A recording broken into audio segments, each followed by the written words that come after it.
வணக்கம்.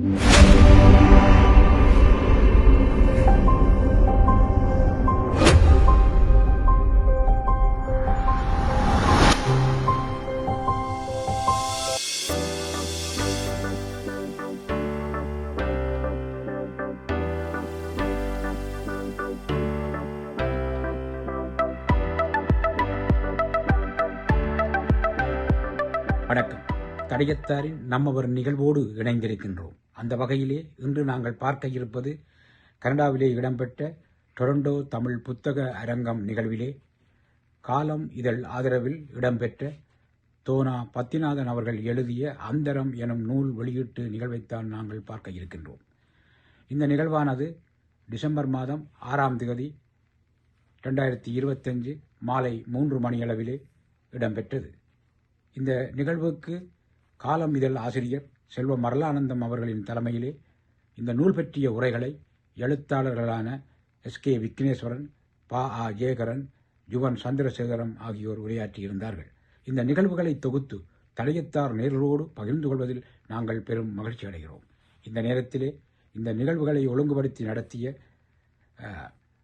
டொரண்டோ தமிழ் புத்தக அரங்க நிர்வாக குழுவினர்களுக்கும் அமைப்பாளர்களுக்கும், இந்த நிகழ்வை ஒழுங்குபடுத்தி நடத்திய காலம் இதழ் ஆசிரியர் செல்வம் மரளானந்தம் அவர்களுக்கும், இந்த நிகழ்விலே உரையாற்றிய நூல் பற்றிய உரைகளை உரையாற்றியிருந்த எழுத்தாளர்களான SK விக்னேஸ்வரன், பா ஜெயகரன், யுவன் சந்திரசேகரம் ஆகியோருக்கும், இந்த நிகழ்விலே கலந்து சிறப்பித்திருந்த கனடா வாழ் தமிழ் மக்கள் அனைவர்களுக்கும் தடயத்தார் குழு சார்பாக எங்களுடைய நன்றிகளையும் பாராட்டுக்களையும் தெரிவித்துக் கொண்டு, இந்த நிகழ்வுகளை தடயத்தார் முகநூல் வழியாகவும் தடயத்தார் யூடியூப் வழியாகவும் பார்க்க முடியும் என்பதையும் இந்த நேரத்திலே கூறிக்கொண்டு, நீங்களும் தடயத்தாரோடு இணைந்திருங்கள்.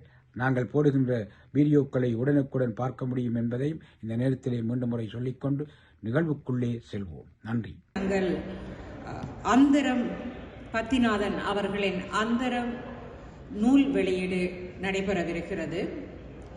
அந்தரம் நூல் வெளியீட்டை நடாத்தி வைக்க, அறிமுகம் செய்து வைக்க காலம் செல்வம் அவர்களை அழைக்கிறோம். காலம் செல்வம் அவர்களை அன்புடன் அழைக்கிறேன். எல்லோருக்கும் ஒரு மாலை நேரத்து வணக்கம். முன்பு முரளி சொன்ன மாதிரி இது வெளியிலே இருந்து கேட்டுக்கொண்டிருப்பார்கள். இதற்கு பிறகு யூடியூப்பில் பல்வேறு சமூக வலைத்தளங்களில் இந்த பேச்சுகள் வெளிவரும். என்னுடைய நோக்கம் முதல் தடவையாக தோ பத்திநாதர் என்பவரை இங்கே கனடாவில் அறிமுகம் செய்கின்றனர்.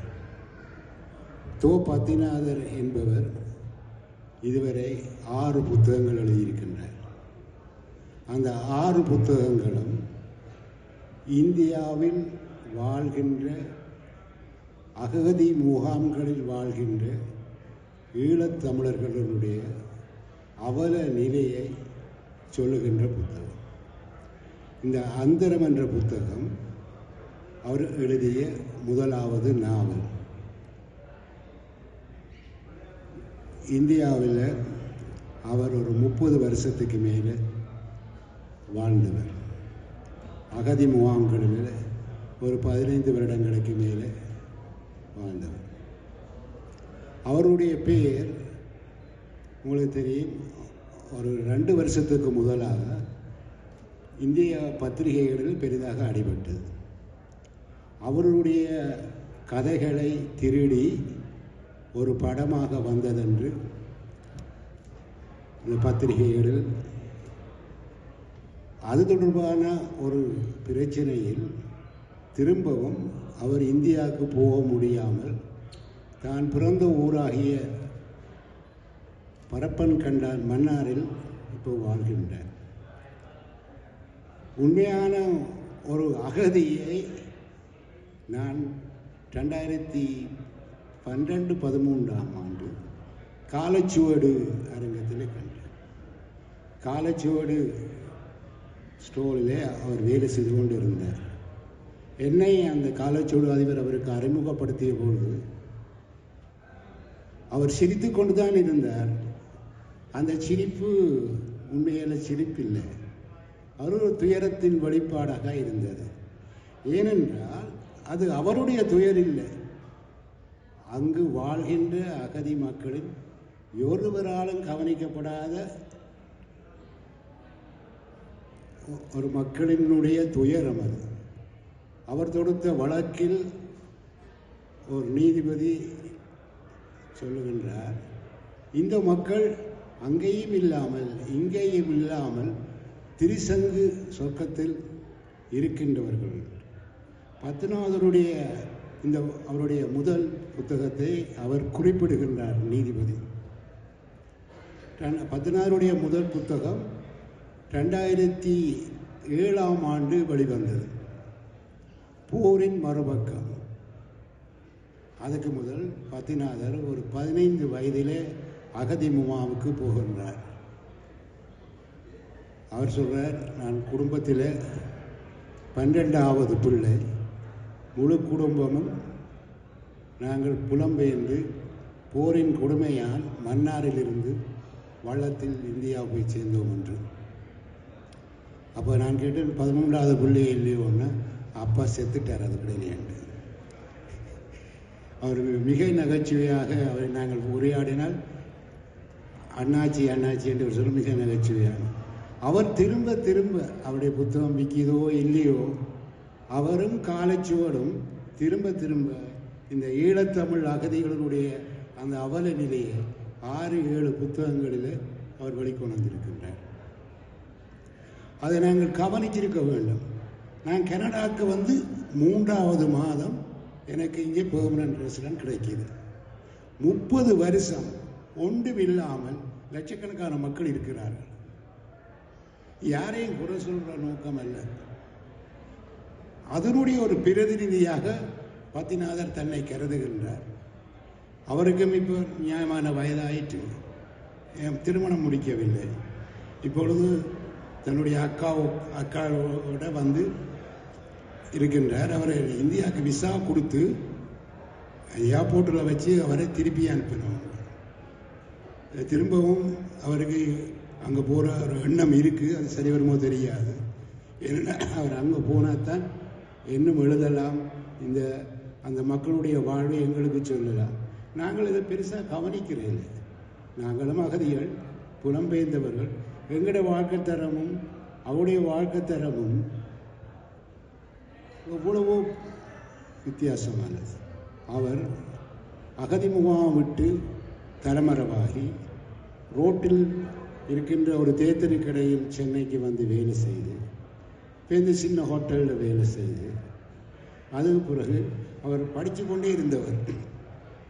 ஒரு 5 ஸ்டார் ஹோட்டலில் பரிகாரம் அந்த செவ்வன்ற வேலை கிடைச்சி.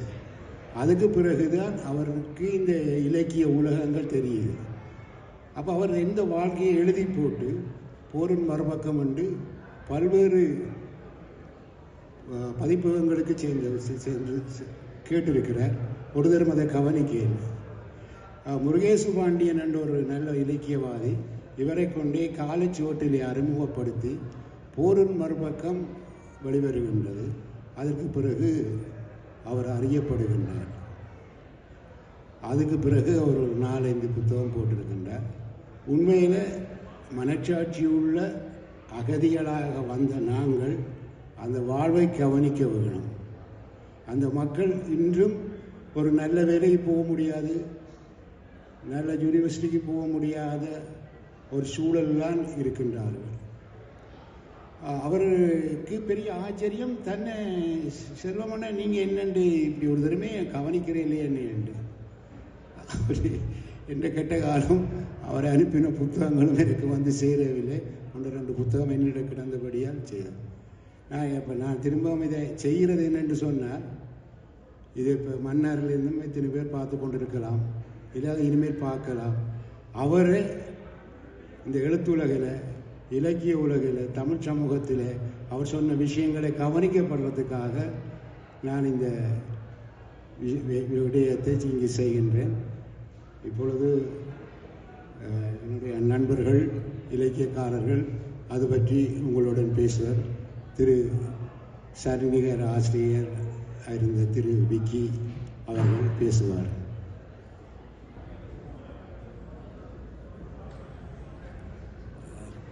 அனைவருக்கும் வணக்கம்.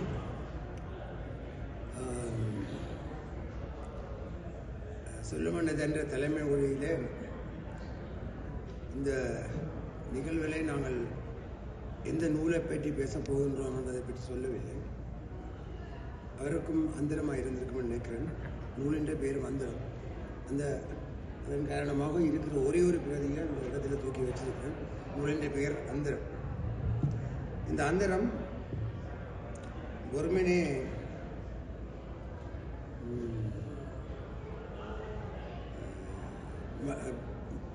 ஒரு சொல்லல. இந்த நிகழ்ச்சியை தொடங்கின நாளில் இருந்து தொடர்ச்சியாக ஒவ்வொரு நாளுக்கு ஒரு அந்தரம் வந்து கொண்டிருக்கு. இது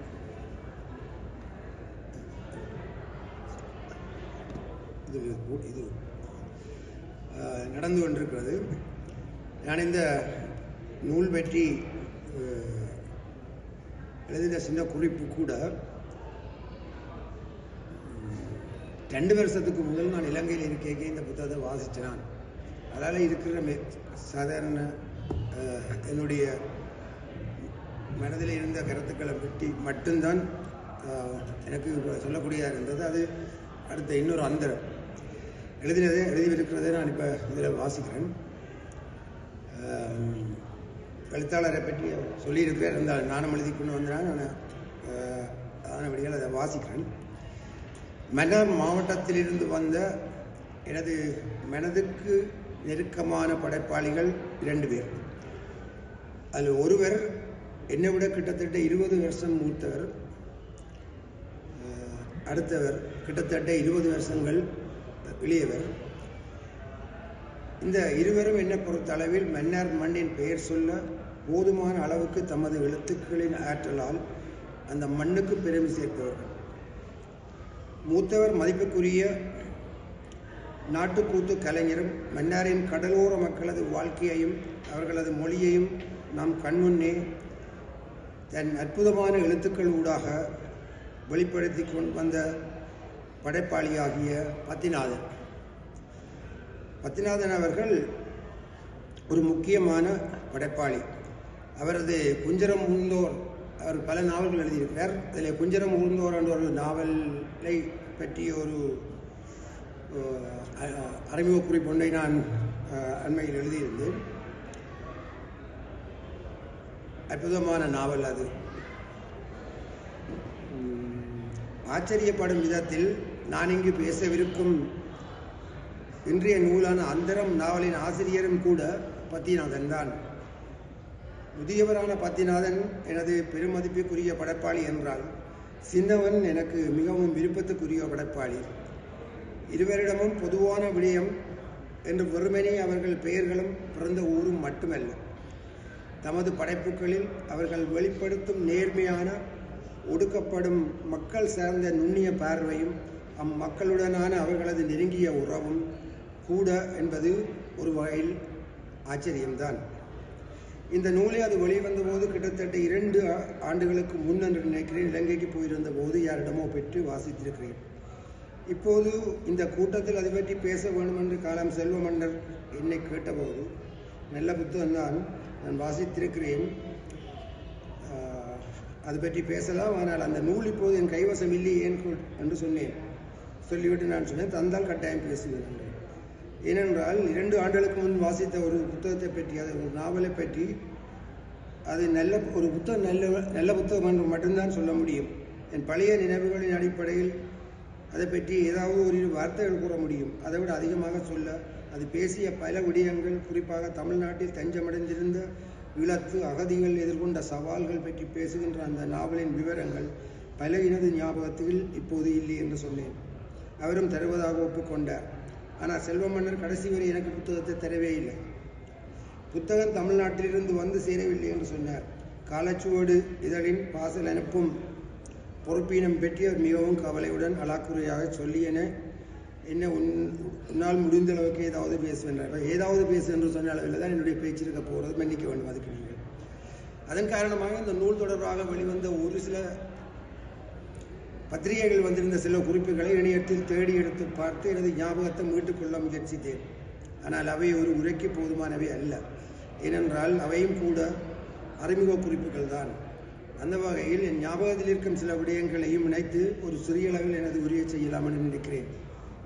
நான் இவ்வளவு சொன்னது நான் சொல்ல போகிறதை விட அதிகமாக இருக்கும், மன்னிச்சு கொள்ளணும். அதுக்கு இந்த நாவல் தமிழ்நாட்டின் அகதி முகாம்களில் வாழ்ந்த ஈழத்தமிழ் மக்களின் வாழ்க்கையில் அவர்கள் அங்கத்திய அதிகாரிகள் நடத்தும் வாழ்க்கை முறை, அங்கத்திய அதிகாரிகள் அவர்களை நடத்திய முறை, அகதிகளுக்கு இருந்த அன்றாட வாழ்வுக்கான சவால்கள், அவர்கள் அங்கு தங்க வைக்கப்பட்டிருந்த விதம், இதனால் ஏற்படும் அன்றாட நடைமுறை சிக்கல்கள், ஒரே மண்டபத்திலேயே பல குடும்பங்களை ஒன்றாக வைத்திருக்கும் போது எழும் அன்றாட சர்ச்சைகள், சிறுவயதினர் இள வயதினரது கல்வி, காதல், பாலியல் துஷ்பிரயோகம், அதிகாரிகளது எதேச்சி அதிகாரம் என்பவற்றால் ஏற்படும் நெருக்கடிகள் என்று நெஞ்சில் கையை வைத்து கொண்டு ஒரு வகை அந்தரத்துடன் அதே நேரத்தில் மூடி வைத்துவிட முடியாத ஒரு வாசகரை ஈர்க்கின்ற ஒரு நாவலாக இந்த நாவல் இருந்தது.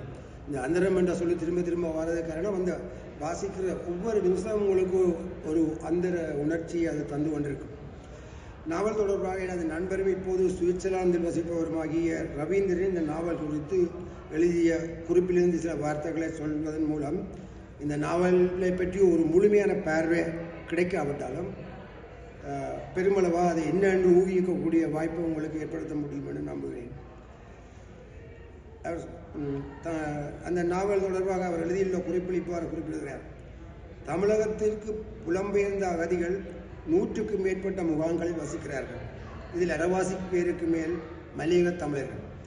சிறுவர்களாக வந்தவர்கள் பெரியவர்களாகிவிட்டார்கள். வாலிப வயதில் வந்தவர்கள் இன்று வயதாளிகளாகிவிட்டார்கள். வயதாகி வந்தவர்கள் இறந்து போனார்கள் என்கிறார் இந்த நாவலின் கதை சொல்லி. ஒரு அகதியாக பதிவு செய்யப்படுவதற்கே பல ஆண்டுகள் காத்திருக்க வேண்டியிருக்கிறது என்கிறார் அவர். அங்குள்ள அதிகாரிகளை வாழ்பிடித்து தம்மை ஒரு போலி அதிகாரத்துக்குள் படங்காட்டி செயல்படுபவர்கள் இந்த முகாம்களில் தோன்றியபடியே இருக்கிறார்கள்.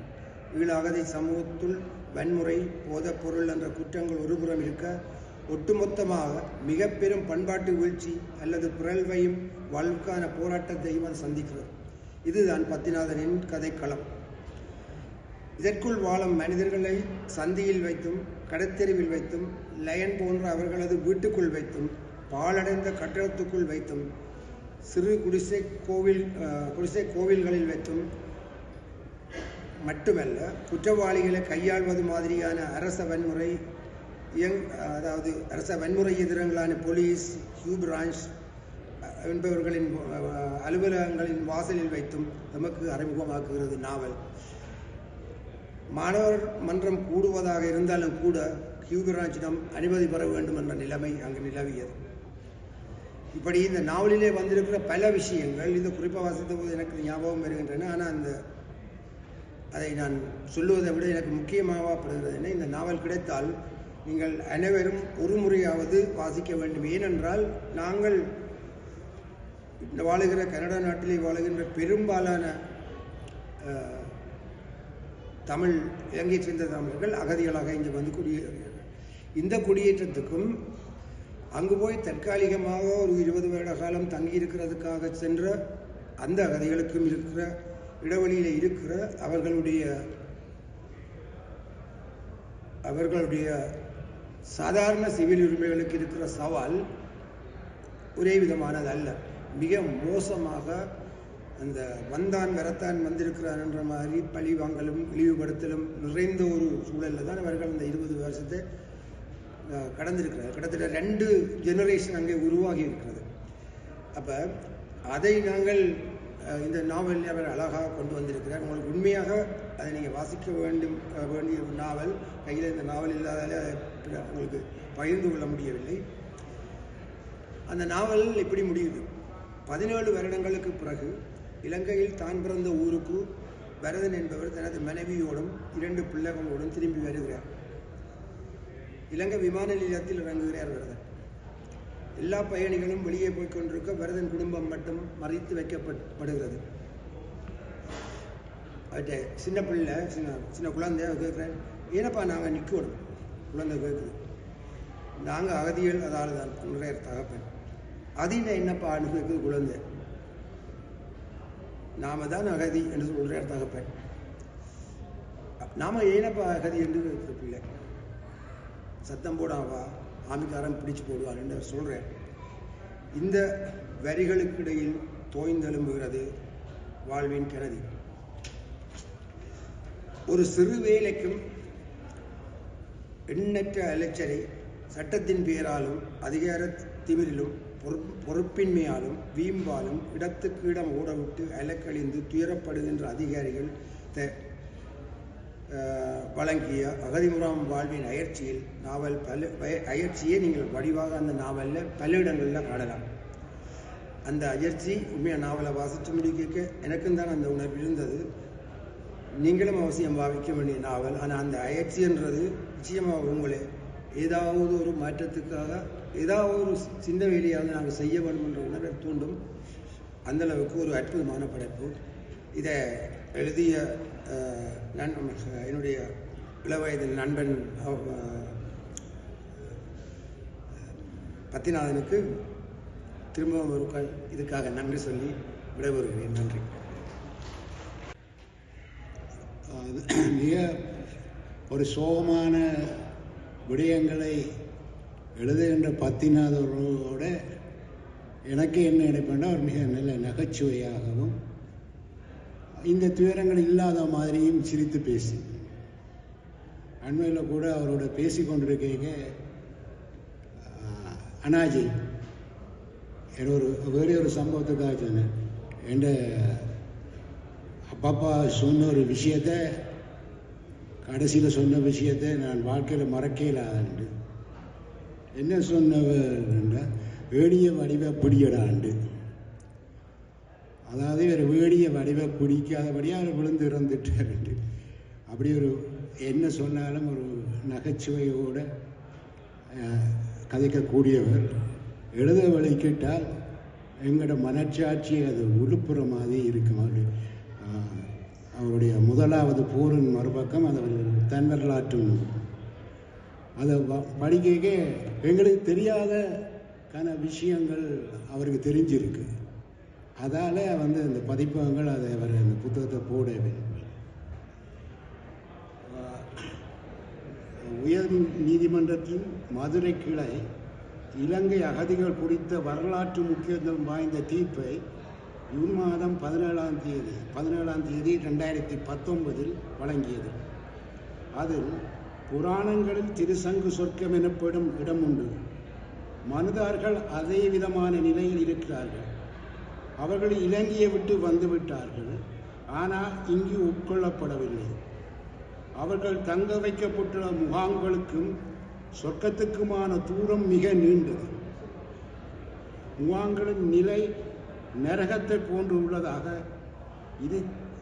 இந்த கருத்து தொடர்பாக காலச்சுவடு என்னும் இலக்கியத்தோடு இணைந்து செயல்பட்ட பத்திநாதன் அவர்களின் படைப்புகளை வாசிக்க வேண்டும். ஒருவருடைய இதயம் கல்லினால் செய்யப்பட்டதாக இருப்பினும் உண்மை நிலையின் கொடுமை வெப்பத்தினால் அது உருகிவிடும் என்று கூறுகின்றார். அதே நீதிமன்றம் ஏப்ரல் 5, 23 வெளியிட்ட அகதிகள் குறித்த தீர்ப்பில் அந்தரன் நாவலின் முன்னுரையிலிருந்து மேற்கோள் காட்டப்பட்டது. அடுத்ததாக சிறுகதை எழுத்தாளர்களும் எனது நண்பரும் தேடக அமைப்பைச் சேர்ந்தவருமான ஜெயகரன் அவர்கள் பேசுவார். அனைவருக்கும் வணக்கம்.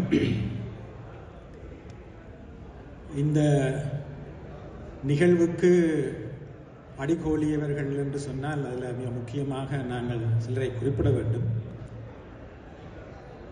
இவ்வகையான நிகழ்வுகளை கிட்டத்தட்ட 30 ஆண்டுகளாக காலம் சஞ்சிகை மட்டுமல்ல, காலம் பதிப்பகத்துக்கூடாகவும் காத்திரமான படைப்புகளை வெளியிட்டு வந்தவரும், அத்தோடு வருடத்துக்கு 2 அல்லது 3 தடவையாவது ஒரு புத்தகத்தை அறிமுகப்படுத்தி புத்தகங்களை இந்தியாவிலிருந்து வருவித்து அதில் காட்சிப்படுத்தி அவற்றை விற்பனைப்படுத்தி வாழும் தமிழ் என்ற ஒரு நிகழ்வை செய்து வரும் காலம் செல்வம் அவர்களையும் நான் இந்த இடத்துல குறிப்பிட வேண்டும்.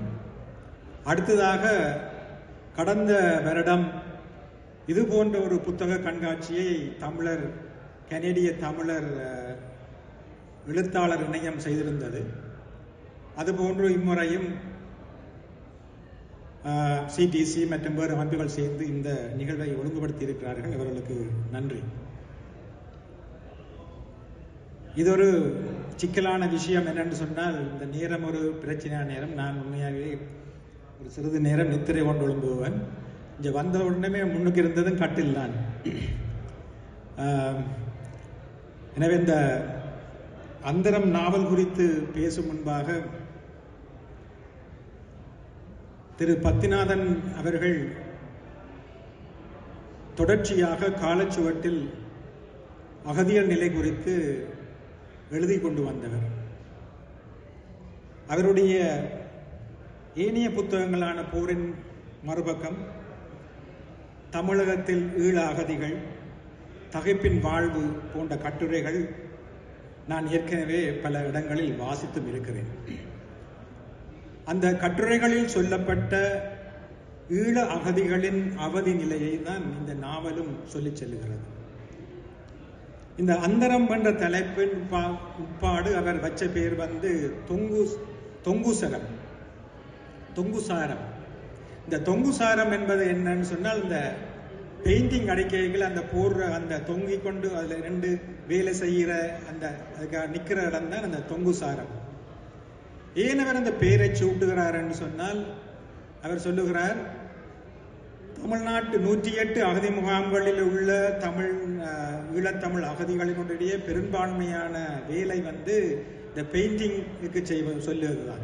அதுதான் அவருடைய தேசிய தொழில் என்று சொல்லி அவர் நகைச்சுவையாக குறிப்பிடுகிறார். எனவே அந்த அந்தரத்தில் நிற்கும் நிலையைத்தான் அவர் தொங்குசாரம் என்று சொல்லி பெயர் வைத்தார். பிறகு யாரோக்கு அது நான் நினைக்கிறேன், இதை எடிட் பண்ணின சுகுமாரன் கேட்டிருக்கிறார், என்ன தொங்குசாரம் என்றால் என்ன? அப்போ இவர் சொல்லியிருக்கார், சார் அந்த அந்தரத்தில் நிற்கிறதான் தொங்குசாரம், அந்தரமே நல்லா இருக்கு, அதை வைங்கோ என்று சொல்ற பிறகு தான் இந்த நாவலுக்கு அந்த அந்தரம் என்ற பெயர் வருகிறது. இப்போ ஈழத்து கதை வழக்கில் ஒன்று இருக்கு, அந்தரம் என்றது இந்த 2 நிலையும் இல்லாமல் அந்தரப்படுறது அல்லது அவசரப்படுறதையும் நாங்கள் என்ன அவன் அந்தரப்பட்டு கொண்டு நிற்கிறான் என்று சொல்ற ஒரு கருத்தும் எங்களுடைய ஈழத்தமிழ்ல இருக்குது. இந்த நாவலை வாசிக்கல நீங்கள் பார்க்கல அவர் அறிமுகப்படுத்துற அநேகமான இந்த பாத்திரங்கள் எல்லாமே ஒரு அந்தரத்தில் தான் நிற்குது. அது ஒரு எங்களுக்கும் அந்த தகிப்பு வரும். இது என்ன இது என்றால், ஒரு திட்டமிட்டு ஒரு இதை செய்திருக்கிறார் போன்ற ஒரு எண்ணம் தான் எனக்கு தோன்றியது. அதாவது அந்த அந்தரம் என்றதை நாங்களும் சுமக்கோணும் என்று அவர் விரும்புகிறார். இப்ப இந்த அகதி என்று சொல்லிக்கல பொதுவாக ஒரு நிலத்திலிருந்து திடீரென புலம்பெயர்க்கப்பட்ட மக்கள் ஒரு கூட்டாக அங்கு கொண்டு வரப்பொழுது அதனால் ஏற்படக்கூடிய பாதிப்புகள் அனைத்தும், அதாவது சமூக விழுமியங்கள் இருந்து, சமூக உறவுகள் இருந்து, தனிப்பட்ட உறவுகள் இருந்து பல்வேறு பிரச்சனைகளை அந்த சமூகம் அது முகம் கொடுக்குது. இப்ப மேற்கத்திய நாடுகளில் வந்த பொழுது இருந்த அந்த நாங்கள் முகம் கொடுத்த விஷயங்கள் வேறு, ஈழத்தில் இருந்து இந்தியாவுக்கு வந்த அகதிகள் முகம் கொடுத்த விடயங்கள் வேறு. நாங்கள் சில நேரம் ஜெர்மனில் இருந்தவர்கள் சில நேரம் சொல்லலாம், ஏனால் அவர்கள் குறிப்பாக சில இடங்களில் அந்த அகதி முகாம்களில் சேர்க்கப்பட்டார், அல்லது ஒரு குறிப்பிட்ட காலத்துக்குத்தான். இந்த அளவு இவர் சொல்ற அளவு பெரிய அளவான ஒரு பிறழ்வுகள் அந்த இடங்களில் நடக்கலை, மேற்கத்திய அகதி முகாம்களில் நடக்கலை. இது ஒரு இன்று வரையும் ஒரு அரசியல் சார்ந்த ஒரு பிரச்சனையாக அதை இந்திய அரசு வைத்துக் கொண்டே இருக்கிறது. கிட்டத்தட்ட இதுல 5 பகுதிகளாக இவருடைய நாவல் செல்லுகிறது. முதலாவது பகுதி அவர் ஈழத்துக்கு செல்வதால் பட்ட பிரச்சனைகள் எவ்வாறு வருகிறது, அகதி முகாம்களில் முதல் கொடுக்க வேண்டும், அவர் போக வேண்டும், இவருக்கு எது விதமான குற்ற செயல்களும் இல்லை என்று அதுக்கான பத்திரங்கள் வேண்ட வேண்டும், அதுக்கு பிறகு ஐக்கிய நாடுகள் சபையினுடைய அந்த காரியாலயத்துக்கு அதுக்கு பாஸ்போர்ட்டுகளுக்கு அதுக்கான அனுமதியை பெற வேண்டும். அவர் இலங்கைக்கு போகும் பொழுது சொல்லுகிறார், அங்கு விசாரித்து பெறப்பெற அங்கு இவ்வளவு விஷயம் நடந்தாலும் அவருக்கு ஒரு விசாரிப்பு ஒன்று இலங்கையிலும் நடக்கிறது. அப்பொழுது கேட்கிறார்கள், உனக்கு எத்தனை சகோதரங்கள்? 12 பேரும் பேரை சொல்வார். இவருக்கு 12 பேர பேரும் தெரியாது. ஒன்று இவர் 16 வயதில் அங்கே போயிட்டார். நிறைய அவருடைய சகோதரங்கள் சில பேர் இறந்து விட்டார்கள், சில பேர் இலங்கையில், சில பேர் இந்தியாவில். அவருக்கு எல்லாரையும் ரோடியா சொல்ல. அப்போ அவன் சொன்னான், செவிட்டப்படி தந்தனண்டா உனக்கு சகோதரங்கள்ட்ட பேர் தெரியாது. சொல்ல இல்லை, தெரியாது எனக்கு. அவ்வாறாக அவர் அந்த முதலாவது பகுதியை தான் ஒரு அகதி அங்கு போவதற்குள்ள சங்கடங்கள், அதன் பிற்பாடு அகதி ஈழ மண்ணில் ஊண்டுவதற்கான சங்கடங்கள் என்பதை நாங்கள் முதலாவது பகுதியில் பார்க்கலாம். அவருடைய தமக்கையினுடைய மகன் ஒரு கட்டத்தில் கேட்கிறான், மாமா நீ சிங்களமாக கதைக்கிறான்னு சொல்லி. என்றால் ஈழத்து அகதி, இந்தியாவில் ஈழத்து அகதிகளுடைய பேச்சு வழக்கு முழுக்கவே வந்து இந்திய பேச்சு வழக்காக மாறிவிட்டது. அவனுக்கு விளங்கியல் இவர் என்ன பேசுறாருன்னு சொல்லி. ஏன்னா நான் கதைக்கிற சிங்களம் மாதிரி அவனுக்கு இருக்கு இருக்கிற அவர் எனக்கு விளங்கியல மாமான்னு சொல்லி போட்டு போறார். அப்ப ஒரு சிக்கலை வந்து உருவாக்குது என்னன்னு சொன்னால், இந்த 30 வருடங்கள் அல்லது 20 வருடங்கள் மேற்பாக இந்தியாவில் இருந்த மக்கள் திருப்பி ஈழத்துக்கு வந்து ஈழத்தில் வந்து அவர்கள் ஊண்டுவதற்கும் அவர்களுக்கு சிக்கலாக இருக்கிறது. அவர் ஒரு அந்தர நிலைமை தான். அநேகமாக அங்கே வந்து இறங்கிய அகதிகள் வந்து இறங்கிய அவர்கள் திருப்பி வந்தாலும் அவர்கள் சொல்லுகிறார்கள், இந்தியா இதுக்கு பார்க்க பரவாயில்லை. அது பத்திநாதனும் அண்மையில் எழுதின ஒரு கட்டுரையில் சொல்றார், இலங்கையில் அரச உத்தியோகத்தில் பணிபுரியும் ஒருவரிலும் பார்க்க இந்தியாவில் அகதி முகாமில் இருப்பவர்கள் சிறப்பாக வாழ்கிறார்கள் என்று அவர் கடைசி. இவ்வளவு இந்த புத்தகத்தை பார்த்தீங்கன்னா நிறைய குற்றச்சாட்டுகள், எவ்வளவு பிரச்சனைகள் வருது, எவ்வளவு பிரச்சனைகள் இந்த மக்கள் வரியினும் அதிகாரிகளான சிக்கல்கள், இந்த அதிகார பிரச்சனை எல்லாம் கதைத்தாலும் இறுதியில் அவர் அப்படி கதைக்கும் பொழுது இப்படியும் சொல்றார். இன்னொரு பிரச்சனைன்னு சொன்னா, கிட்டத்தட்ட யுத்தத்தினால் வந்து 30-40 வருடங்களாக இந்தியாவோட ஒப்பூட்டு அளவில் வந்து இலங்கை வந்து மிகவும் வளங்கள் குறைந்து, மனித வளங்கள், அறிவு வளம் என்பது பல பிரச்சனைகளால் அது பின்னங்கி தான் நிற்கிது. அப்போ அதுவும் ஒரு அவர்களுக்கு சிக்கலாக இருக்குது. இங்கே வந்து குடிபெயர்ந்து அங்கே வாழ்வதற்கும் அது ஒரு பெரிய சிக்கலாக இருக்கிறது. இந்த நாவலில் வந்து இப்போ 2-3 பகுதிகளில் முதல் 2-3 பகுதியில் பார்த்தா நிறைய பாத்திரங்கள் கூட பெண் பாத்திரங்கள் தான் இதில் அறிமுகமாக்குறார்கள். ஏன்னு சொன்னால், இந்த அகதி வாழ்க்கையில் பெண்கள் வந்து முகம் கொடுக்குற சிக்கல் வந்து ஒரு பெரிய சிக்கல். இதில் வந்து அந்த போர்க்கால அஞர் என்றதும் இந்த இப்படியாக கொண்டு கூடி ஒரு அடியாக கொண்டு மக்களை ஒரு சேரி மாதிரியான ஒரு கட்டமைப்புகளை கொண்டு திடீரென்ற இருத்துதலால் வர சிக்கல்கள் வந்து இந்த குழந்தைகளும் பெண்களும் நிறைய முகம் கொடுக்கிறார்கள். ஆண்கள் வந்து கூட மனப்பிறழ்வு, அதனால வந்து அவர்களுக்கு வேலையில் குந்தி இருந்த சீட்டடிப்பதும், புறவையை தண்ணி அடிப்பதும், தண்ணி அடித்து வந்து வீட்டில் மனைவியை அடிப்பதும், இப்படியான சிக்கலுக்குள்ள அவர்கள் இருக்கிறது. இதில் பார்த்தீங்கன்னு சொன்னால் வதனா, சாந்தி, ராணி, சசி, சரோ, சீலா, மீனா, சகுந்தலா, இப்படியான நிறைய பெண் பாத்திரங்கள் இதுக்குள்ள வந்து கொண்டிருக்கு. இவர்கள் எல்லாம் குறிப்பாக இப்படியான சிக்கல் தான். ஆனால் அங்கே சில அமைப்புகள் வந்து அவர்களுக்கான வேலைகளை செய்கின்றன. அதாவது இந்த பொதுநல அமைப்புகள் வந்து அவர்களை கல்விக்கான உதவிகள், மற்றது அவர்கள் சின்னனாக தொழில் துவங்குவதற்கான உதவிகள், பயிற்சி உதவிகள், இவைகளெல்லாம் அந்த இதுகளுக்குள்ள நடக்குது. இதில் பல சுவாரஸ்யங்கள் இருக்குது. என்னன்னு சொன்னால், நாங்கள் புலம்பெயர்ந்து வரும்பொழுது எல்லாவற்றையும் தானே கொண்டு வருகிறோம். மத சிக்கல் வருகிறது, சாதி ரீதியான முரண்பாடுகள் வருகிறது. அதுக்குள்ளேயும் மதத்தில் வந்து ஒரு கோயிலை கட்டி போட்டு அது தாழ்த்தப்பட்டவன் அங்கே பூசாரியாக இருக்கிறான்னு சொல்லி போட்டு இன்னொரு கோயிலை கட்டி 2 கோயில்காரன் அடிபட்டு பிறகு போய் தாசில்தார்ன்னு சொல்லி தாசில்தார் வந்து 2 கோயிலையும் பூட்டி போட்டு போகிற நிலைமையெல்லாம் அங்கே நடக்குது. அதில் இன்னொரு சுவாரஸ்யமான சம்பவம்னால், அதுக்குள்ள இருந்து வெளிநாட்டுக்கு போனவன் அங்கேருந்து காசு அனுப்பிக்கணும். அப்போ இங்கே பெரிய ஆடம்பரமான திருவிழாவும் நடக்குது இந்த அகதி முகாமுக்குள்ள. மற்றும் இந்த இளைஞர்கள் வந்து ஒன்று அவர்களுக்கு உயர்கல்வி, கல்வி ரீதியான பிரச்சனைகள் இருக்கிறது. இதுக்கெல்லாம் மிக முக்கியமான ஒரு உள்காரணம் ஒன்று இருக்குது. 83களில் அகதிகளாக போன நிறைய நண்பர்கள் எனக்கு தெரியும். அதன் பிற்பாடு ராஜீவ்காந்தியினுடைய இந்த கொலைக்கு பின்பாக ஒரு முற்று முழுதுமான ஒரு சிக்கல் ஒன்று அங்கே எல்லா அகதி முகாம்களுக்கும் வருகிறது. முழுக்க அகதிகள் ஒரு கண்காணிக்கப்படும் நிலையில் வரார்கள். கிட்டத்தட்ட முழு அகதிகளையும் வந்து ஒரு விடுதலை புலிகள் என்று பார்க்குற அளவுக்கு இந்திய அரசு தன்னை தயார்படுத்திக் கொள்கிறது. நான் 1999ஆம் ஆண்டு திண்டுக்கல்லில் உள்ள அகதி முகாமுக்கு என்னுடைய சித்தியூரால் இருந்தார், அவரை பார்க்கறதுக்கு போயிருந்தேன். நான் போய் முதலாவது மூச்சு விட முதலே அங்கே வந்து சேர்ந்தவர் அங்கே கியூ பிரான்ச்சுக்கு பொறுப்பானவராக. எப்படி தகவல் போனதுன்னு தெரியாது. போய் இருந்து நான் இதண்டோன்னா உடனே வந்து முதல் கேட்டது உங்களோட பாஸ்போர்ட்டை தாங்க. பாஸ்போர்ட் அந்த நேரம் எலெக்ஷன் டைம் மிகவும் கடுமையாக இருந்தது. பாஸ்போர்ட்டை பார்த்து இதண்டு நீங்கள் எவ்வளோ அனுப்பியல் அங்கே நிற்கிறீர்கள் எல்லாம் சகல விஷயங்களும் என்னென்ன திரட்டப்பட்டு எவ்வளோ காலம் நீங்கள் அது அங்கே ஒரு இமிக்ரேஷன் இன்குவாரி நடக்குது. நீங்கள் இந்த இலங்கையிலிருந்து இப்போ வெளிக்கிட்டீர்கள், இப்போ எவ்வளோ காலம் நீங்கள் கனடாவில் இருக்கிறீர்கள், இப்போ நீங்கள் திரும்பி போக முடியாத எல்லா விசாரணைகளும் அங்கே.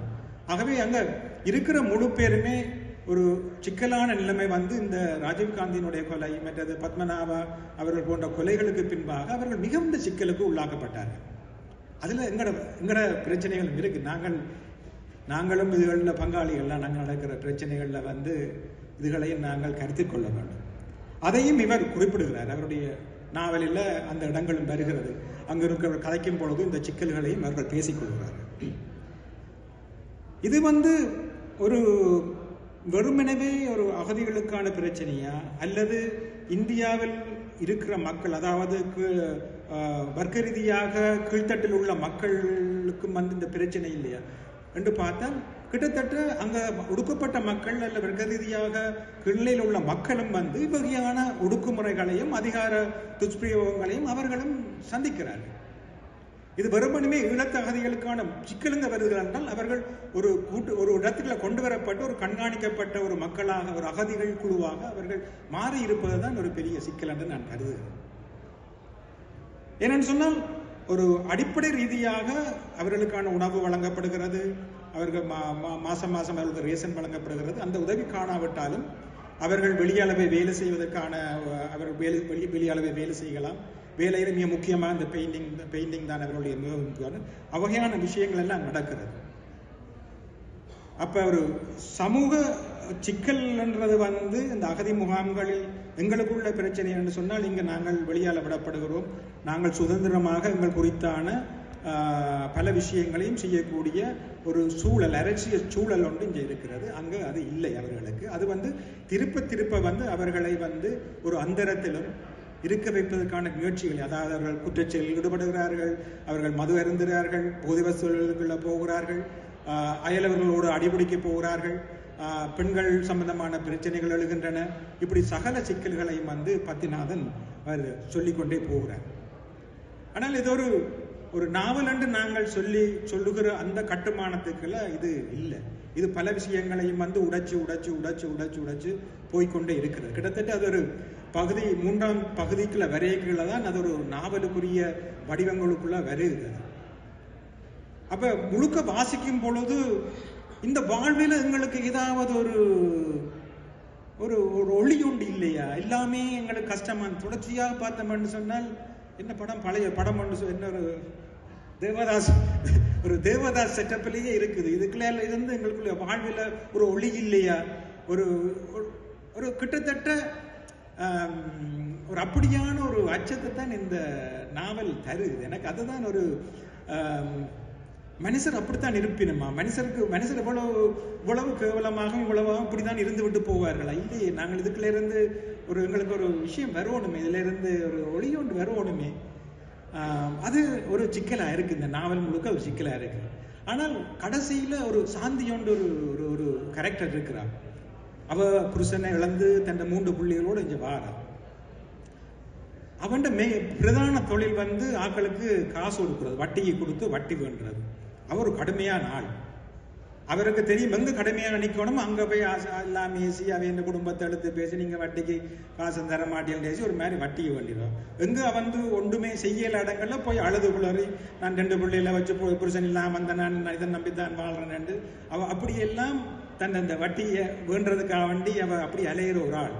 ஆனால் அவருக்கு சிக்கல் இருக்கிற புருஷன் இல்லை, அவருக்கு வேறு தொடர்புகள் இருக்கிறது. கடைசியாக அந்த ஒரு கருப்பு காந்தனன்னு சொல்லி ஒருவனை வந்து அவர் வேறு முகாமில் இருந்து அங்கே சண்டித்தனம் விட்டு ஜெயிலுக்கு போய் வந்தவர். இவர் இருந்தால் எனக்கு ஒரு தனக்கு துணையாக இருக்கும் என்று அவனை கொண்டு வந்து வைக்கணும். ஊரெல்லாம் பேசுது, இவனை வைத்திருக்கிறாளுங்கிறது. சரி, அது பிரச்சனை இல்லை என்றால் அவர் இருந்தால் அவற்றை சண்டித்தனத்தில் தனக்கு அந்த வட்டி வேண்டதுக்கு இலகுவா இருக்கும் என்று அவன் நினைக்கிறான்.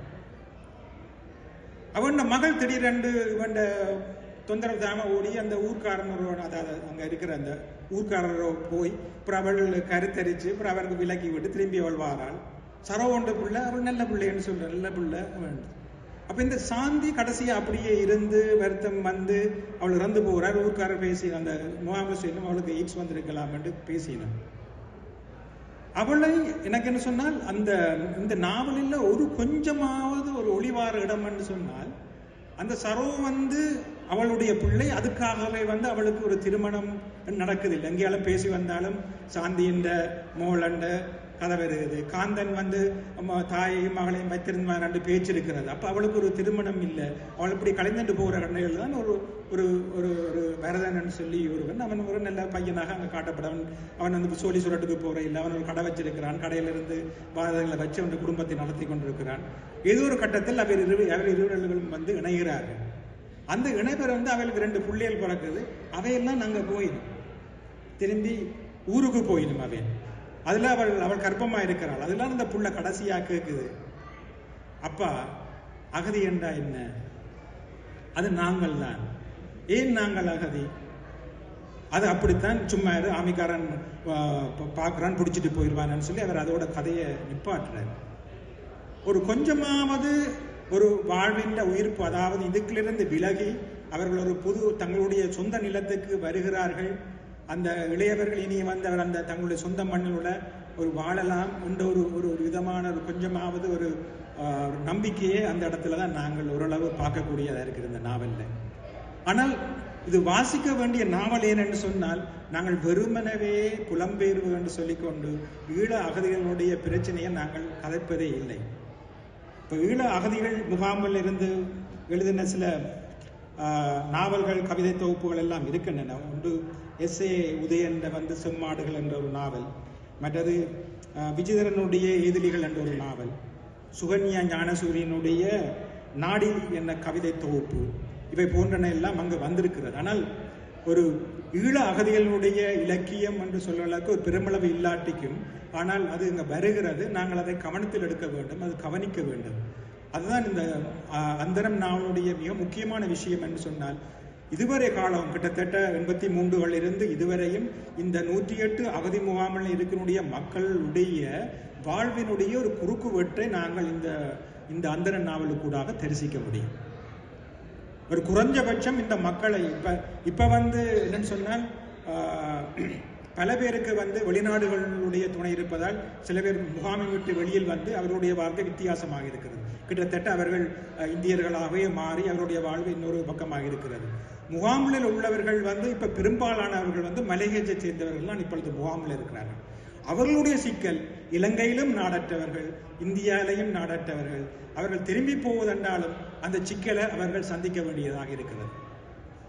ஏனென்று சொன்னால், அவர்களுடைய அந்த அடையாள அட்டையில் உங்களுக்கு தெரியும், எங்களுக்கு எல்லாம் வி என்று முடியும், அவர்களுக்கு எக்ஸென்ட் இருக்கு.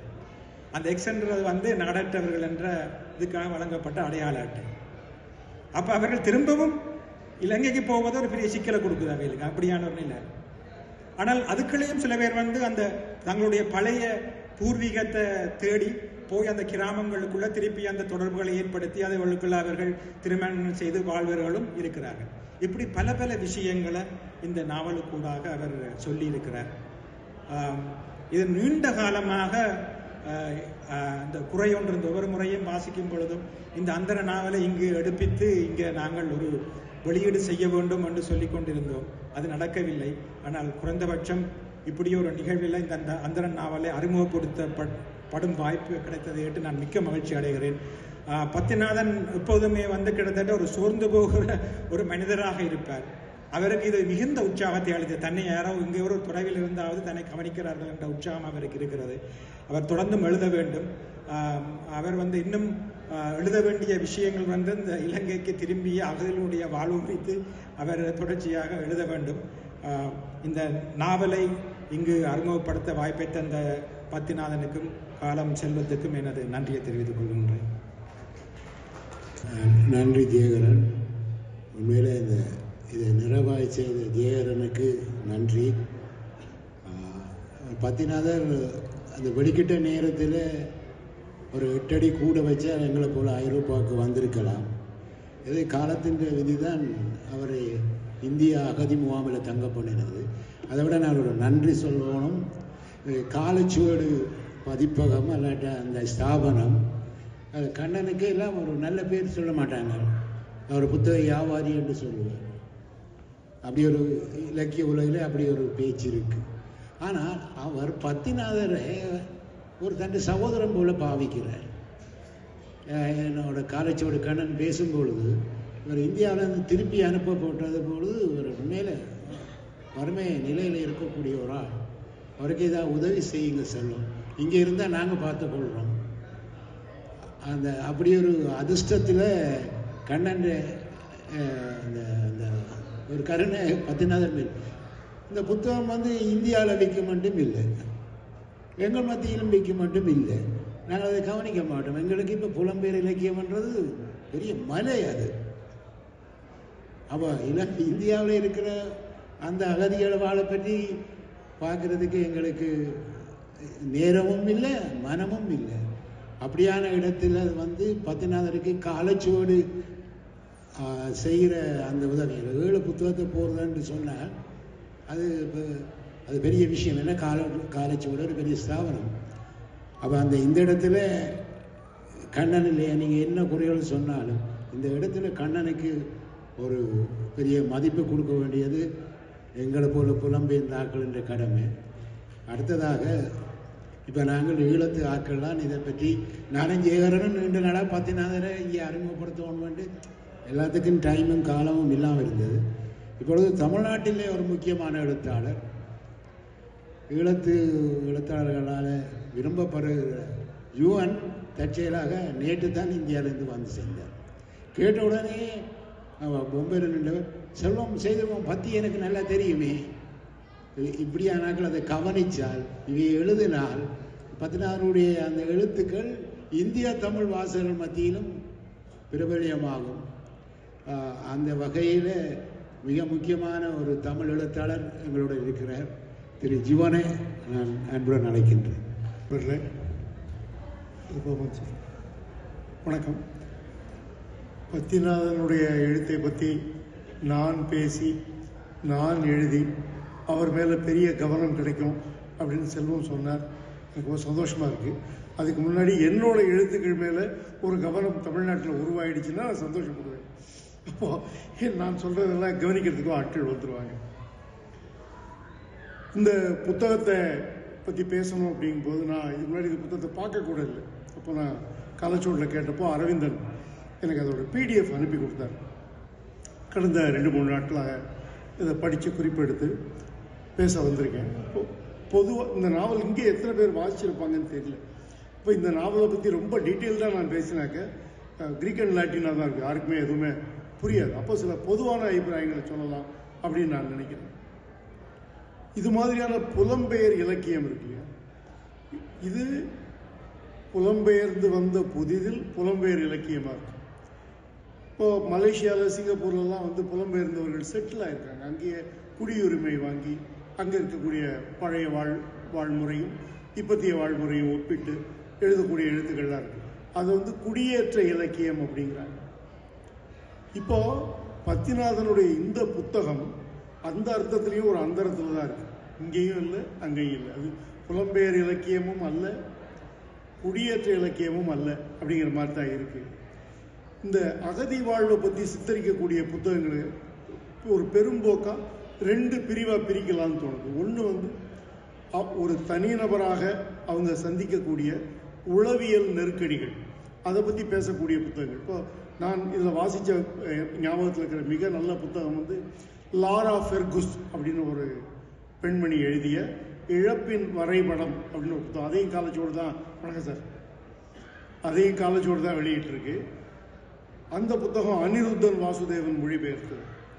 2வது வகை பொது சமூகம் அவங்கள எப்படி ஒதுக்கி வைக்குது அல்லது அவங்கள்ட்ட பாராமுகமாக இருக்குது அப்படிங்கிறத பற்றி, அவங்கள 2ஆம் நிலை குடிமக்களாக எப்படி நடத்துது அப்படிங்கிறத பற்றி விவரிக்கக்கூடிய புத்தகங்கள். பத்திநாதனோட இந்த நூல் 3வது வகையானது. தஞ்சம் புகுந்த இடத்துல அவங்க ஒரு தனி தீவாக தான் இருக்காங்க. அங்கே இருக்கக்கூடிய பொது வாழ்க்கைக்குள்ளே அவங்க இன்னும் முழுக்க கலக்கலை. அந்த கலக்கிறதுக்கு அந்த பொது சமூகம் அவங்கள உள்ள ஸ்வீகரிச்சுக்கல. இப்போ அவங்க தனி தீவாக தான் இருக்காங்க. அந்த தீவுக்குள்ளேயே தீவோட உட்புறம் வரைக்கும் அரசாங்கத்தோட பாராமுகம் அவங்கள தீண்டுறதும், அவங்கள நிம்மதிக்கேடா, அவங்களால வேலை பார்க்க முடியாது, அவங்களால ஒரு சொத்து வாங்க முடியாது, அவங்களால பணம் சேர்க்க முடியாது, அவங்களுக்கு எந்த உரிமையுமே இல்லாமல் வாழ்தலுக்கான பெரும் போராட்டத்தை இந்த புத்தகம் வெளிப்படுத்துதுன்னு சொல்லலாம். அந்த அர்த்தத்தில் இந்த நூலில் சித்தரிக்கப்படுறது நிம்மதியான வாழ்க்கைக்கும் நிம்மதியின்மைக்கும் இடையிலான அந்தரம் இல்லை.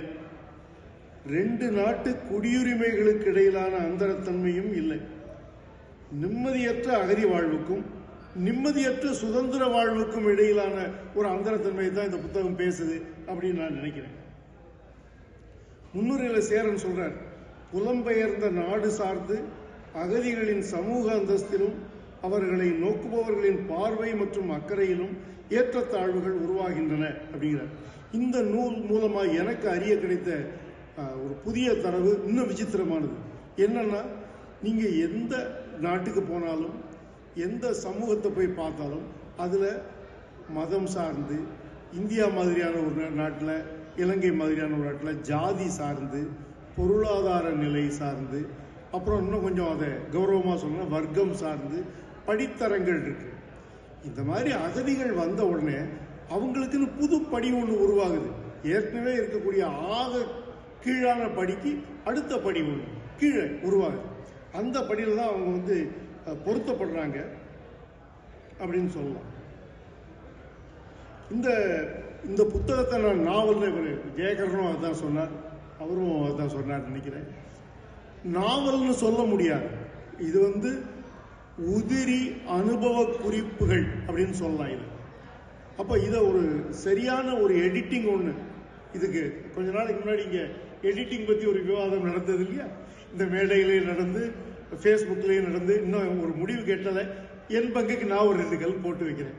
முறையான எடிட்டிங் இருந்திருக்குமானால் இந்த நாவல் ஒரு புது வடிவ நாவலாக இருந்திருக்கும். இதுவரைக்கும் அறியப்பட்ட நாவல் வடிவத்துக்கு வெளியில் ஒரு புது முயற்சியாக அது இருந்திருக்கும். அது நடக்கலை. ஏன் நடக்கலை அப்படிங்கிறத பின்னாடி நான் சொல்கிறேன். இந்த நாவலில் புனைவு தருணங்கள் நிறைய இருக்கு.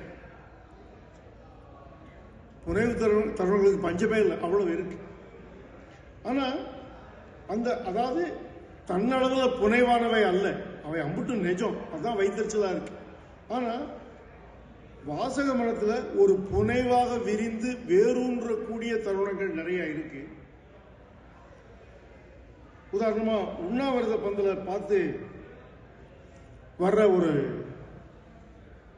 தலைவர், அரசியல் தலைவர், தமிழ்நாட்டு அரசியல் தலைவர் இருக்கார். அவர் திடீர்னு தோன்ற ஒரு நல்லெண்ணத்தால அதோட வாசலோட திரும்பி போயிடுறார், உள்ள போகாம. அது அப்போ தோன்றின நல்லெண்ணம். ஏன்னா நீங்க கொஞ்சம் யோசிச்சோன்னா அந்த தலைவர் யாருன்னு நம்ம யூகிச்சிட முடியும். அப்புறம் அவர் இல்லை அப்படின்னு பத்திராஜன் பக்கத்தில் இன்னொருத்தர் இருக்காரு. அது மாதிரி எண்ணற்ற தலைவர்கள் இருக்காங்க. அவங்க எல்லாருமே இதை ஒரு முதலீடா கருதக்கூடிய தலைவர்கள் அங்கே இருக்காங்க. இந்த மாதிரி அகதி வாழ்க்கை, இது பற்றின பேச்சு, இது எல்லாத்தையும் தங்களோட அரசியல் வாழ்க்கைக்கான முதலீடாக பயன்படுத்தக்கூடியவங்க இருக்காங்க. அப்போ அந்த மாதிரியான ஒருத்தர் வந்துட்டு திரும்பி போற தருணம் ஒரு முக்கியமான புனைவு தருணம். அது அப்புறம் இவர் ஏற்கனவே சொன்ன மாதிரி திரும்ப பூர்வீக நாட்டுக்கு திரும்ப போகும்போது அந்த நாடு அந்நிய நாடா இருக்கு. நீங்க ஒரு அந்நிய நாட்டில் ஒரு 18-20 வருஷம் இருந்துட்டு திருப்பி பூர்வீக நாட்டுக்கு வரும்போது அதுவும் அந்நியமா இருக்கு. அப்போ வேற ஒரு அந்தரத்தன்மை ஒன்று உருவாகிறத பார்க்குறோம் நம்ம. இது எனக்கு எதை ஞாபகப்படுத்தின்னு சொன்னா, காசியப்பன் ஒருத்தர் ஒரு நாவல் எழுதியிருக்கார், அசடுன்னு ஒரு நாவல். அதிகம் கவனிக்கப்படாத ஒரு தமிழ் நாவல், நல்ல நாவல், சின்ன நாவல் தான், ஒரு 2 மணி நேரத்தில் படிச்சிட முடியும். அதில் கணேசன் ஒருத்தன் வருவான், அவன் தான் மைய பாத்திரம். அவன் கிட்டத்தட்ட 35-40 வருஷம் ஓட்டல் தொழிலில் இருந்திருப்பான். ஓட்டல் தொழிலோட பல்வேறு இடங்கள்ல அவன் வேலை பார்த்துருப்பான். ஒரு தடவை அவன் மட்டும் தனியாக வீட்டில் இருக்கிற மாதிரி இருக்கும். அவனால் அடுப்பு பற்ற வச்சு ஒரு தோசை சுட முடியாது. அப்போ 40 வருஷம் ஒரு தொழிலில் இருந்த ஒருத்தனுக்கு அவன் எவ்வளோ ஒட்டாமல் இருந்திருக்கான் அப்படிங்கிறத அந்த ஒரு காட்சி நமக்கு தெரியப்படுத்திடும். அப்போ உண்மையான இருத்தலியல் சிக்கல் அது. இவருக்கு பொது மருத்துவமனைக்கு பஸ் ஏறி போகிறது எப்படிங்கிறத குழப்பம் வருது திரும்பி போகும்போது. அது ஒரு இருத்தலியல் சிக்கல் அது. அது மாதிரியான தருணங்கள், ஒரு அபத்த நிலை இந்த நாவலில் அங்கங்கே பார்க்க கிடைக்குது. இந்த அந்த அந்தர நிலையை பற்றி யோசிக்கும் போது எனக்கு பிரெக்டோட ஒரு கவிதை ஞாபகத்துக்கு அதையும் இங்கே சொல்லலாம்னு நினைக்கிறேன். அப்போது அங்கே ஒரு அதிகாரி ஃபோனில் பேசுகிறார். பேசும்போது இவருக்கு நம்ம பாவம் திரும்பி வந்திருக்காரு, இவருக்கு நம்ம ஏதாவது பண்ணணும் அப்படின்னு அவர் ஃபோனில் பேசிகிட்டு இருக்காரு. இவர்கிட்ட அதை எக்ஸ்பிரஸ் பண்ணல. இவரை வந்து முகம் முறிச்சு தான் முதல் வாட்டி அனுப்பியிருக்காரு. இவர் மறுபடியும் அவர்கிட்ட போயிருக்காரு. அப்போ அவர் வந்து வந்திருக்காரு ஏதாவது பண்ண. ஆனால் அவர் தன் மேலே பச்சாதாபப்படுறது இவருக்கு எரிச்சலாக இருக்கு. எல்லா இடத்துலையும் இவருக்கு புறக்கணிப்பும் நிராகரிப்பும் தான் கிடைச்சிட்டு இருக்கு. ஒரு ஆள் வந்து இவருக்கு ஏதாவது பண்ணணுமே அப்படின்னு நினைக்கிறான், அது இவருக்கு எரிச்சல் வருது. இப்படியான உளவியல் மடிப்புகள் இந்த புத்தகத்தில் வந்திருக்கு. அதுலெல்லாம் இன்னும் கொஞ்சம் கவனம் செலுத்தி இன்னும் கொஞ்சம் தீர்க்கமாக எழுதியிருந்தாக்க இது வேற ஒரு தளத்தை நமக்கு அறிமுகப்படுத்தியிருக்கோம் அப்படின்னு தோணுது. அந்த பிரெக்டோட கவிதை ஒன்று, சாலையோரம் அமர்ந்திருக்கிறேன், வாகன ஓட்டி சக்கரத்தை மாற்றுகிறான். நான் புறப்பட்டு வந்த இடம் எனக்கு பிடித்தது அல்ல, போகும் இடத்தையும் எனக்கு பிடிக்காது. பிறகு ஏன் அவன் சக்கரம் மாற்றுவதை பொறுமையின்றி பார்த்து கொண்டிருக்கிறேன் அப்படின்னு 56ல் பிரெக்ட் இறந்தே போயிட்டார். அதுக்கு 10-20 வருஷம் முன்னாடி இந்த கவிதை எழுதியிருப்பார். ஆனால் கிட்டத்தட்ட ஒரு 75-80 வருஷம் கழிச்சோம் அதே நிலைமை பூமி கோளத்தோட இன்னொரு பகுதியில் இருந்துக்கிட்டே இருக்குங்கிறது எவ்வளோ வைத்தறிச்சலான விஷயம். மனித நாகரிகம், தொழில்நுட்பம் எல்லாம் வளர்ந்துருக்குன்னு நம்ம பேசிகிட்டு இருக்கோம். எதுவுமே வளரல, புறப்பட்ட இடத்துல அப்படியே இருக்கு. அப்புறம் இதில் தனி நபர்களோட கீழ்மையும் அரசு நிர்வாகத்தோட கீழ்மையும் பின்னி பிழிஞ்சு போகக்கூடிய காட்சி இருக்குல்ல, அது இன்னும் அதிர்ச்சிகரமானதா இருக்கு. இப்போ இதுல இருந்தெல்லாம் யாருக்கும் எந்த மீட்சியுமே கிடையாது போல் இருக்கு அப்படின்னு இருக்கு. இந்த நூலில் இருக்கக்கூடிய உச்சமான புனைவு தருணம் அப்படின்னு எனக்கு படுறது என்னன்னா, பதிவை நீக்கிட்டாங்க, திரும்ப அந்த பதிவுக்கு விண்ணப்பிச்சு தாயும் மகனும் மண்டபம் முகாமில் வந்து, அந்த மண்டப முகாம்லாம் நான் பார்த்துருக்கேன். நான் ஸ்டேட் பேங்க்கில் வேலை பார்த்தேன். அங்கேருந்து புலம்பெயர்ந்து வர்றவங்களுக்கு அரசாங்கம் ஒரு தொகை கொடுக்கும். அது ஸ்டேட் பேங்க் வழியாக தான் கொடுக்கும். அதை விநியோகம் பண்ணக்கூடிய காசாளராக நான் அங்கே போய் இருந்திருக்கேன். அது வேற ஒரு அனுபவம், வேற ஒரு சந்தர்ப்பத்தில் விரிவாக பேச வேண்டியது. நினைக்கும் போதெல்லாம் துக்கமாக இருக்கும். அங்கே மறுபதிவுக்காக அம்மாவும் பிள்ளையும் போயிருக்காங்க. இவங்களை புகைப்படம் எடுக்கிறாங்க. பையனை காணோம். அந்த அம்மா ரொம்ப நேரம் காத்திருக்கு, பையனை காணோம். சாயங்காலம் எல்லாம் முடிய போகிற நேரத்துக்கு வரான். எங்கடா போனேன்னு கேட்டால், ராமேஸ்வரம் போயிருந்தேன். கோயிலுக்கு போனேன். கோயிலுக்கெல்லாம் போகலம்மா, ராமேஸ்வரம் போயிருந்தேன். ராமேஸ்வரத்தில் எதுக்குடா போனேன்? அப்துல் கலாம் வீட்டை பார்க்க போறேன் அப்படிங்கிற ஆக அபத்தமான மிக நல்ல புனைவு தருணம் அது. அப்புறம் இந்த கீழ்ப்படி, அதுக்கும் கீழே உருவாகக்கூடிய படியை பத்தி பேசிட்டு இருந்தோம். அதுக்கும் கீழே வெளி தெரியாத இன்னொரு படி இருக்கு. ஆட்டோமேட்டிக்கா பெண்கள்லாம் போய் அந்த படியில உட்காந்துக்கிறாங்க. அவர் ஜெயகரன் அதை கோட் பண்ண. இதுல வரக்கூடிய எந்த பெண்ணுமே நிம்மதியா இல்லை. எல்லா பெண்ணுமே துன்பப்படக்கூடிய பெண்களா இருக்காங்க. அதில் வைத்தறிச்சல் என்னன்னா, அகதி முகாமில் துன்பப்படுவாங்க, அப்படி இல்லைன்னா பொது வாழ்க்கையில் சாதாரண வாழ்க்கையிலிருந்து துன்பப்படுவாங்க. அது இன்னும் சங்கடம். ஒரு ஆணாக இருந்து அதை அனுபவம் கொள்ளும் போது மிகுந்த குற்ற உணர்ச்சி வருகிறது. அதுல களியக்காவலை முகாம்னு ஒன்று இருக்கு. அந்த முகாம்ல வந்து அது ஒரு உணவு தானிய கிடங்கு, சுற்றி உயரமான மதில் இருக்கு. அங்க இருக்கிற அக்காவை பார்க்க போற ஒரு பாத்திரம் கேட்குது, உச்சப்பட்டியில திறந்த வெளியில சுதந்திரமா இருந்துட்டு எப்படி அக்கா நீ இங்க வாழ பழகின அப்படின்னு கேட்குது. அதுல அந்த சுதந்திரமுக சொல் வந்து கிட்டத்தட்ட ஒரு வசவு வார்த்தை மாதிரி ஒலிக்குது வாசிக்கும் போது. இந்த நூலை வந்து ஆவண இலக்கியம் அப்படிங்கிற ஒரு வகை மேல வச்சு பார்க்கலாம்னு தோணுது. அப்படி பார்க்கும்போது நமக்கு வேற ஒரு கவனம் அது மேல போகும்னு தோணுது. தமிழ்ல இதுக்கு முன்னாடி உதாரணங்கள் இருக்கு. இமயத்தோட கோவேறு கழுதைகள், அப்புறம் அஸ்வகோஷ்ங்கிற பேர்ல அமரர் ராஜேந்திர சோழன் எழுதின 21வது அம்சம் அப்படிங்கிற ஒரு நாவல்.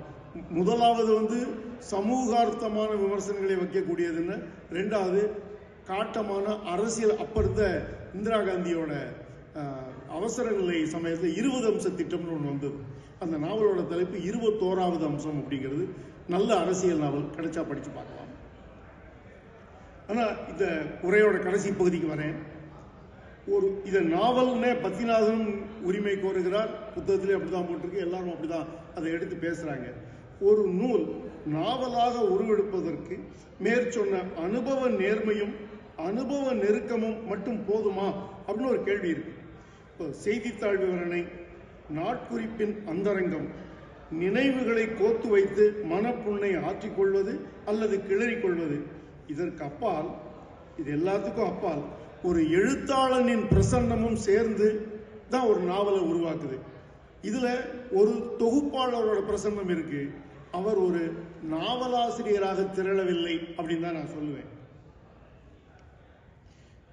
தனிநபர் அல்லது தனிக்குழுவின் துயர நிலை காலமும் இடமும் தாண்டிய துயர நிலையாக பரிணமிக்கும் போதே நாவல் என்ற அந்தஸ்தை ஈட்டும் என்று நான் நம்புகிறேன். தேர்ந்த கை ஒன்று தலையிட்டிருக்கும் பட்சத்தில் இந்த நூலில் அது நிகழ்ந்திருக்கக்கூடும் என்றே நம்புகிறேன். அப்போது புலம்பெயர் இலக்கியத்தின் முக்கியமான படைப்புகளில் ஒன்றாக இது ஆகியிருக்கக்கூடும். அரசியல் அணுகுமுறைக்கும் இலக்கியார்த்தமான அணுகுமுறைக்குமான வித்தியாசத்தை இன்னொரு முறை உணரத் தரும் நூல் இது. ஆசிரியர் நாவல் என்று குறிப்பிடுவதால் நாமும் அப்படியே அழைக்க வேண்டிய நிர்பந்தத்துக்கு ஆளாகிறோம். மற்றபடி ஒருமை கூடி வராத படைப்பு தான் இது, அப்படிதான் நான் சொல்றேன். இது இந்த நூலில் விவரிக்கப்பட்ட அனுபவங்களின் பெருமதி பற்றிய விமர்சனம் அல்ல. இது ஒரு இலக்கிய பிரதியாக உருவாகி இருக்கிறதா அப்படிங்கிறத பத்தின ஒரு பார்வை தான். அப்புறம் இதுல ஒரு எடிட்டிங் முறைப்படி நடந்திருக்குமானால் கூறியது கூறல் நிறைய இருக்கு இந்த புத்தகத்துல, அதை தவிர்த்திருக்க முடியும். ஒரே பேர்ல பல பாத்திரங்கள் வரும்போது அவங்கள வித்தியாசப்படுத்தி காட்டுறதுக்கு சில உத்திகள் பயன்பட்டிருக்கலாம். அது எதுவுமே பயன்படலை. இப்போ உதாரணம், இதுலயே முதல் பத்தியிலேயே முதல்ல எனக்கு சிங்களம் தெரியாது என்பதால் அவர்கள் பேசுவது தெரியவில்லை அப்படின்னு ஒரு இடத்துல இருக்கு. கொஞ்ச நேரம் கழிச்சு சிங்களத்தில் பதில் சொல்றாங்க. அந்த அதே கதாபாத்திரம் சிங்களத்தில் பதில் சொல்லுது. இது எல்லாத்தையும் ஒரு கவனமான எடிட்டிங் அல்லது ஒரு தேர்ந்த எடிட்டிங் தவிர்த்திருக்கும். அப்புறம் இதுல இந்த கைப்போக்கில் எழுதிட்டு போறதுல இருக்கக்கூடிய இன்னொரு சிக்கல் என்னன்னா, அனாவசியமான பொருளற்ற தத்துவங்கள். இது பத்திநாதனோட பிரச்சனை மட்டும் இல்லை, தமிழ்ல இன்னைக்கு எழுதப்படுற முக்கால்வாசி நாவல்கள்ல எப்படியாவது தத்துவம் பேசுறதுன்னு எல்லாம் ஆசைப்படுறாங்க. அப்புறம் அவங்களுக்கு தெரிஞ்சபடி ஒரு தத்துவத்தை உளறி வைக்கிறாங்க. இதுல சொல்றார், வேப்பங்கன்று கூட இன்று வேப்ப மரமாக மாறி இருந்தது, ஆனால் அது நின்ற இடம் மட்டும் மாறவில்லை. மரம் எப்படி இடம் மாறும்? மரம் பிராணி இல்லையே. இது எல்லாத்தையும் ஆனா இது இல்லாத வேற ஒண்ணு இருக்கு. எங்கோ மணிலாவில் இருந்து வந்த கடலை பயிர்கள் இங்கே மன்னாரில் பெயர் தெரியாத மண்ணில் அப்படின்னு ஒரு பத்தி ஆரம்பிச்சு போகுது. ரொம்ப பிரில்லியண்டா இருக்கு. இந்த மாதிரி பத்திகளை தக்க வைத்துக் கொண்டு வேப்பங்கன்று பத்திகளை தவிர்த்து ஒரு நாவல் எடிட் பண்ணப்படும். ஆனால் அது முழுமையான நாவலாகிறதுக்கான வாய்ப்பு இருக்கு அப்படின்னு நான் நம்புறேன். கடைசியா ஒண்ணு, இந்த பின்னிணைப்பாக சில இலங்கை தமிழ் சொற்களும் அதுக்கான பொருள் விளக்கமும் உள்ள ஒரு பட்டியல் ஒன்று இருக்கு. அப்படியெல்லாம் பட்டியல் கொடுக்க கூடாது. வாசகன் பிரயாசப்படணும். அந்த மொழி, இப்போ பூமணியோ அல்லது நாஞ்சில் நாடனோ இது மாதிரியான இது மாதிரியான பட்டியல் கொடுக்குறாங்களா அவங்க நூல்ல? தமிழ்நாட்டில இருந்து வந்திருக்கேன், எவ்வளவு சுருக்கமா பேசணும்னு நினைச்சாலும் நீளமாயிடுது. மன்னிச்சிருங்க நண்பர்களே. நன்றி.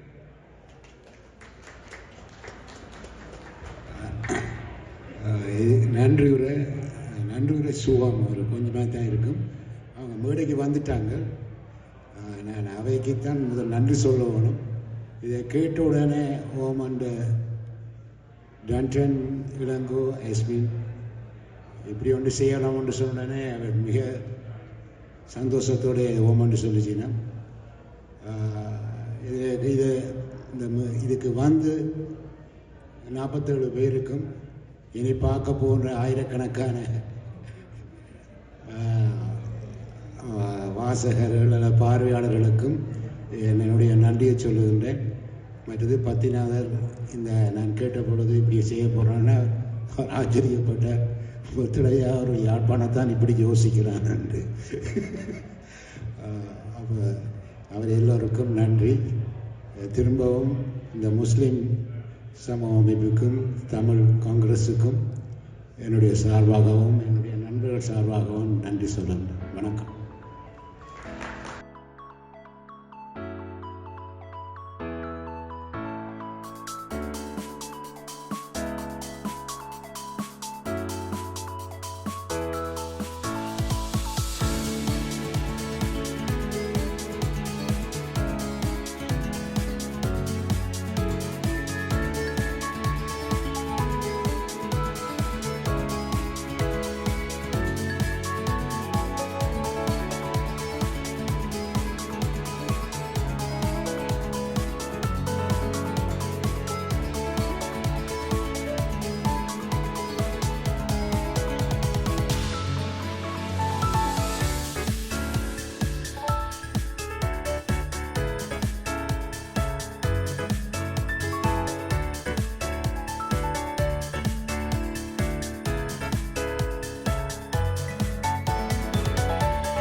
இவ்வளவு நேரமும் சோனா பத்திநாதன் அவர்கள் எழுதிய அந்தரம் எனும் நூல் வெளியீட்டு நிகழ்வை பார்த்திருப்பீர்கள் என்று நம்புகின்றோம்.